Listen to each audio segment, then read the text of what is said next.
আজকে আলোচনা করব হচ্ছে দণ্ডবিধি 1860 সালের আইন। আর দণ্ডবিধিতে কোন কোন ধারায় চুরি, কোন ধারাগুলো চুরি, কোন ধারাগুলো বলপূর্বক গ্রহণ, কোন ধারাগুলো দস্যুতা, কোন ধারা ডাকাতি, কোনটা হচ্ছে অপরাধমূলক আত্মসাৎ আর অপরাধমূলক বিশ্বাসভঙ্গ।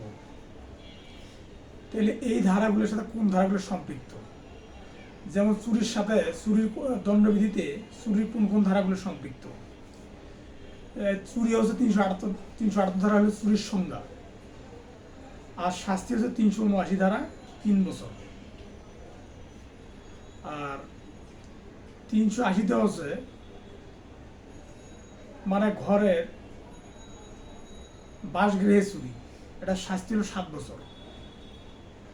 381 হলো চাকর কর্তৃক চুরি, এটা শাস্তি হলো 7 বছর। 382 ধারা মৃত্যু ঘটানোর প্রস্তুতি, আঘাত, আটকের প্রস্তুতি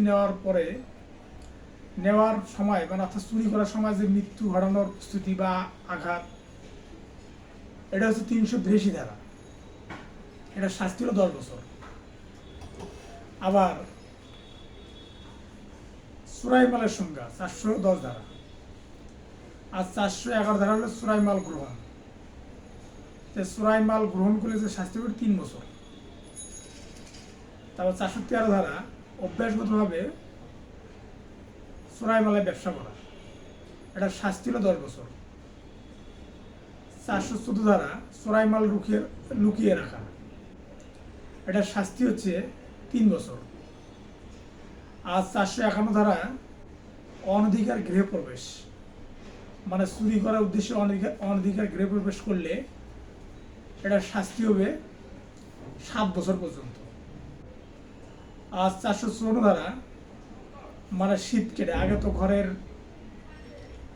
বিশেষ করে মাটির ঘরের মধ্যে শীত কেটে অর্থাৎ পিরেলির মধ্যে পত্ত ঘুরিয়ে প্রবেশ করিয়ে চুরি করলে এটা যদি ধরা পড়ে বা যদি চুরি বিচার হয় তাহলে এটা শাস্তি হবে 10 বছর।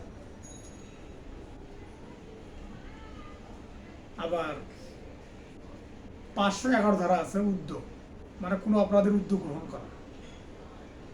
এখন এখানে বলা আছে যে অপরাধটা সংঘটিত হবে ওই অপরাধের যে শাস্তি তার অর্ধেক শাস্তি হবে। তাহলে আমরা দেখলাম যে 378 ধারায় চুরি আছে, 379 ধারায় চুরির শাস্তি, 381 ধারা আছে ঘর বা বাসগৃহে চুরি, এটা শাস্তি 7 বছর। 381 ধারা চাকর কর্তৃক চুরি, এটা শাস্তি 7 বছর।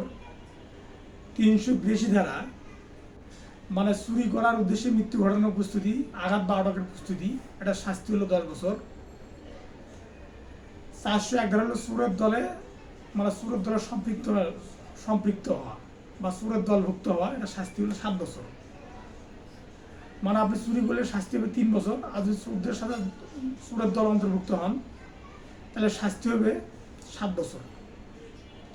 আর 410 ধারা আছে চোরাই মালের সংজ্ঞা, মানে যে মালগুলো চুরির মাল এলে চোরাই মাল, এটা 410 ধারা। আর 411 ধারা আছে চোরাই মাল গ্রহণ, এটা শাস্তি হলো 3 বছর। আর 413 ধারা আছে অভ্যাসগতভাবে চোরাই মালের ব্যবসা করা, এটা যদি ধরা পড়ে তাহলে শাস্তি হবে 10 বছর। 414 ধারা আছে চোরাই মাল লুকিয়ে রাখা, এটা শাস্তি হলো 3 বছর। 451 ধারা আছে অনধিকার মানে অর্থাৎ চুরি করার উদ্দেশ্যে অনধিকার গৃহ প্রবেশ, এটা শাস্তি হবে 7 বছর। আর 416 ধারা আছে অনধিকার গৃহ প্রবেশ মানে চুরি করার উদ্দেশ্যে শীত কেটে গৃহ প্রবেশ, এটা শাস্তি হবে 10 বছর। আজ 457 ধারা আছে রাতে শীত কেটে চুরি করার উদ্দেশ্যে রাতে শীত কেটে ঘরে প্রবেশ করা, হ্যাঁ, এটা শাস্তি হবে 14 বছর। এ হলো চুরি। আর বলপূর্বক গ্রহণটা আছে 330 ধারায় হলো বলপূর্বক গ্রহণ বা ছিনতাই, যেটা 330 ধারায় ছিনতাই। আর 384 ধারা এটা হলো ছিনতাইয়ের শাস্তি, মানে বলপূর্বক গ্রহণের শাস্তি হলো 3 বছর। আর 385 ধারা ক্ষতির ভয় দেখিয়ে ছিনতাই করা, এটা শাস্তি হলো 14 বছর। আর 386 ধারা মৃত্যু বা গুরুতর আঘাতের ভয়ে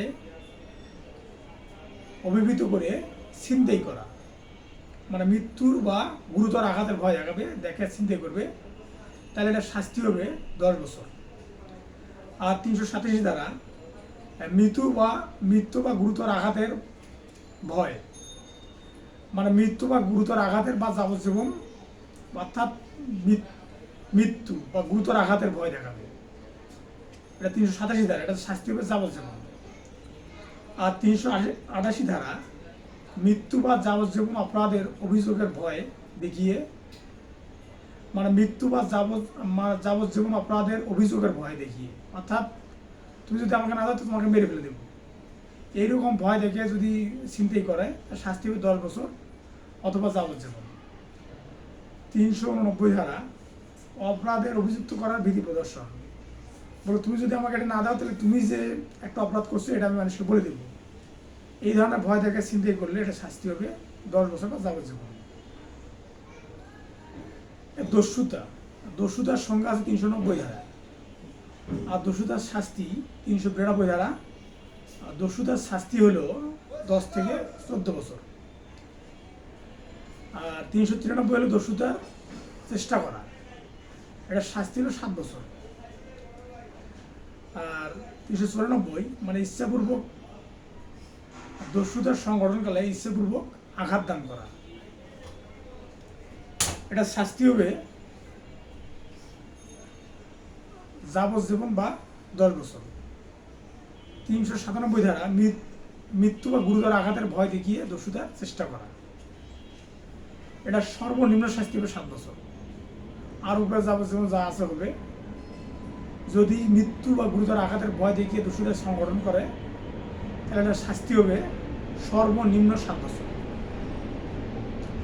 398 ধারা মারাত্মক অস্ত্রের মাধ্যমে, মানে মারাত্মক অস্ত্র দেখিয়ে দস্যুতা চেষ্টা করা, এটা শাস্তি হবে সর্বনিম্ন 7 বছর।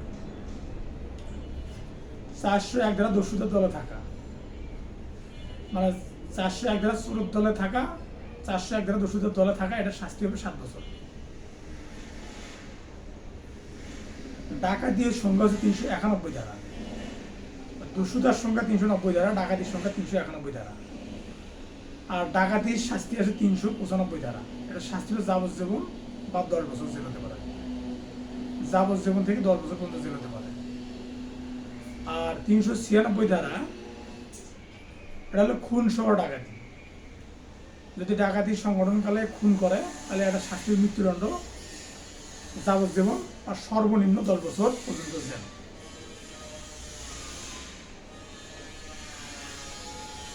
397 ধারা মানে ডাকাতির সংগঠনকালে মৃত্যু বা গুরুতর আঘাত চেষ্টা করা, মানে কাউকে মারি ফেলা বা গুরুতর আঘাতের চেষ্টা করা, যদি ডাকাতির সংগঠনকালে এই সমস্ত করে তাহলে ওর শাস্তি হবে সর্বনিম্ন 7 বছর, আর উপরে যাবজ্জীবন যা হয়। 398 ধারা মানে ডাকাতির সংগঠনকালে মারাত্মক অস্ত্রের মাধ্যমে ডাকাতি চেষ্টা করা, এটা শাস্তি হবে সর্বনিম্ন 7 বছর। আর 399 ধারা ডাকাতির প্রস্তুতি, মানে ডাকাতি করার জন্য প্রস্তুতি নিচ্ছে, যদি এই অবস্থা ধরা পড়ে তাহলে তার শাস্তি হবে 10 বছর পর্যন্ত। আর 400 ধারা হচ্ছে ডাকাত দলের সম্পৃক্ত থাকা, মানে ডাকাত দলের সম্পৃক্ত থাকা যদি প্রমাণ হয় তাহলে তার শাস্তি হবে যাবজ্জীবন বা সর্বনিম্ন 10 বছর জেল। আর 402 ধারা আর ডাকাতির জন্য একত্রিত হওয়া, মানে কোনো জায়গায় ডাকাতি সংগঠন করার জন্য একত্রিত হওয়া, সমবেত হওয়া, এটা যদি হয় বা এটা যদি ধরা পড়ে তাহলে শাস্তি হবে 7 বছর। আর 412 ধারা আর ডাকাতির মাল গ্রহণ করা, এটা শাস্তি হবে যাবজ্জীবন বা 10 বছর।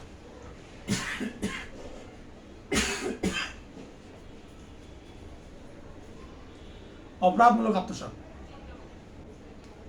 403 ধারা হচ্ছে অপরাধমূলক আত্মসাতের সংজ্ঞা এবং শাস্তি হলো 2 বছর। আর 404 ধারা মানে মৃতকালের সম্পত্তি অসাধুভাবে আত্মসাৎ করো, এখন কেউ মারা যাচ্ছে, এখন সে মারা যাওয়ার সুবাদে যদি কোনো ব্যক্তি তার দলিলে স্বাক্ষর নেয় বা কোনো মূল্যবান কোনো জিনিসপত্র তার কাছ থেকে নেয় আর এটা যদি ধরা পড়ে তাহলে শাস্তি হবে 3 বছর। আর বাড়ির কর্মচারী যেগুলো বাড়ির চাকর, মানে বাড়ির যারা চাকরি করে বা তাদের বাসায় থাকে, যদি এই সমস্ত লোক দ্বারা যদি এই সমস্ত অপরাধ সংগঠিত হয়, অপরাধমূলক আত্মসাৎ যদি সংগঠিত হয়, তাহলে সেটার শাস্তি হবে 7 বছর পর্যন্ত।